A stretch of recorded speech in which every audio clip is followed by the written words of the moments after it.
too. Yeah. Uh, uh, Rachel, why did you lie about being black? Was it a Lance Armstrong situation? Small snowballed where you, excuse me, were in one snowball lie. Excuse me, one small lie snowballed and you were caught in a web of lies. Mhm. Next question, or you want to answer that? Yeah, I think I already answered that I, one. I thought that too. Now, Yeah. now in the documentary, uh, Hmm. there were some pros and cons, and if you could speak to like black women in America, and in terms of misunderstanding pros and cons, what would you want to tell them? Because some, well, you know your own documentary. Some said you didn't carry what they've gone through, and you said that you felt like being black, but you never got a chance to talk to them. You just sat on the stage.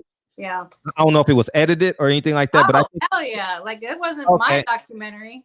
yeah, Like but I mean it was because I think that's an filmmakers. important. I think it's an important Yeah. question, and I think it's Yeah. one of the more important questions Mhm. that you possibly could answer. So Right. you can give light, and I think this part will create some healing. I think, in terms of moving forward. Take your Yeah. time and speak I upon that. mean, so the documentary, since you were kind of asking two different things here. So just to start with, so the documentary actually had 12 Black people from Spokane that spoke on camera and got edited out because they were all supportive. And the only two Mhm, people that were left in were the two Black women who opposed me, who actually had some like personal grudges due mhm, to um, like I won't go into it, but anyway, a colleague at the university who kind of wasn't fulfilling her job description, and the director of Africana Studies gave me part of her job description to do, even though I didn't get paid anymore for it. I was still like doing part of her job, but she was kind of jealous about some of that. They're just like just like petty little women type issues, I would say, between me and the couple of women who were really digging in on the documentary over and over, Katara and Latoya. So that being said, I wish that it would have really been like the Rachel divide and shown the divide. Like the people who were articulating why they will always come to me to get their weave done, their braids done, their whatever. Like Rachel's the real deal. There's nothing fake about her. She's always been Black. I've known her for 20 years. mhm, Whatever. Like as far as those voices were cut because they didn't fit with the narrative of what the white director wanted the Black voice to say. mm. In that particular documentary. Now, I didn't get paid a dime for the documentary. We got Wow, $0. wow. But because we weren't going to get paid, I negotiated. I told her, like, I made the director hire an all Black crew. So Black Mm, crew got paid. She had a 5-person crew, and they mm, filmed for 2 years. So I was like, if we're not going to get paid, somebody Black is going to get paid. mm. um, but anyway, so back to the question about the woman issues. So there was a situation where I was speaking at a university, Sure. and somebody basically was saying like, you don't know the experience, you didn't live through anything. So I would say to that there are different degrees of experiencing things, and there are some things that I have experienced, and there are some things that I didn't experience. Mhm, And so, I'm going to concede on, I don't have the entire like life story of exactly the same experiences as maybe all Black women, but then all Black women don't have the exact same experiences either.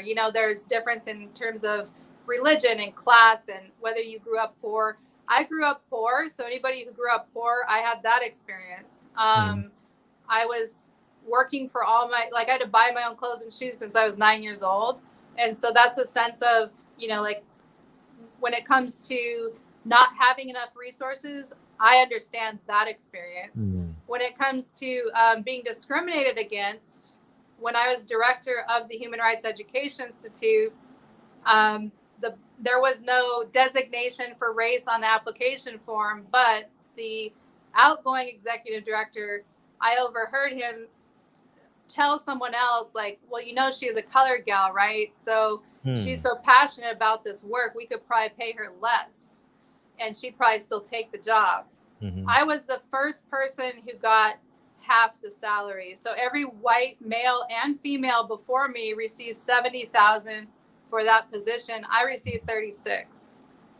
And that was a Black woman's salary. So, you know what I mean? Like it's 50% of a white man's salary in America. So I didn't say, well, excuse me, I have white parents, you know, y'all should pay me that, you know, or whatever. I felt like that was real because how they perceived me was exactly my intention for that position.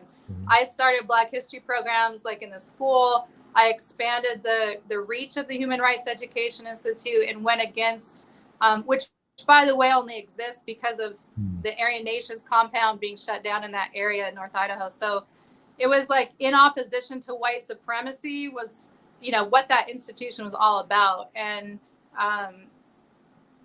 so I've taken the good with the bad. I've been pulled over by police way more times than people probably think. And it's not just like the hair or the whatever. I was the most hated woman by police in the city of Spokane because I was the chair of the OPOC and calling them out live on television. Like, you know, you have 220 body cameras. Why are you only wearing 19 of them? And they killed Lorenzo Hayes in cold blood. And I was trying to hold them accountable for that murder, that homicide, when 13 white cops killing one innocent Black man at the jail. And that's when the police department actually put a private investigator on my tail.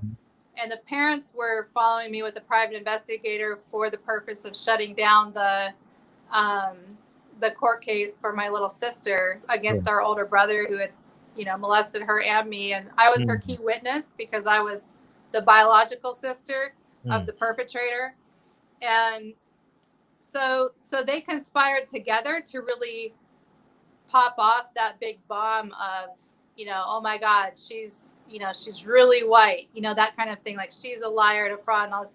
That was really in order to destroy my activism in the Spokane community for the police. That was the police's intention, right? The parents' intention was to protect their white son from dying in prison as a child molester, probably, you know, for over 30 instances of sexual assault towards his little Black sister, you know?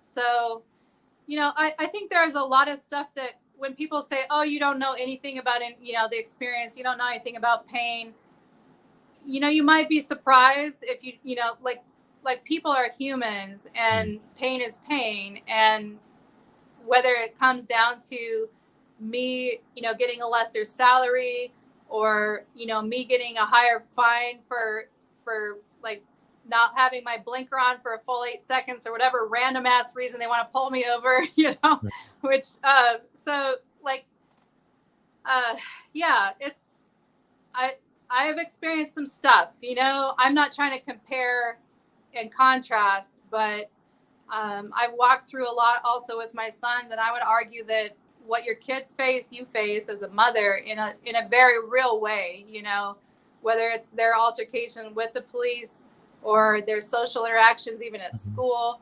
I've, you know, been a fierce advocate for my sons as well. So I don't know. I you know, I don't think that I can like adjudicate that fully because I think that's more of an emotional and felt reaction based on history than it is necessarily a reaction to me as a single person.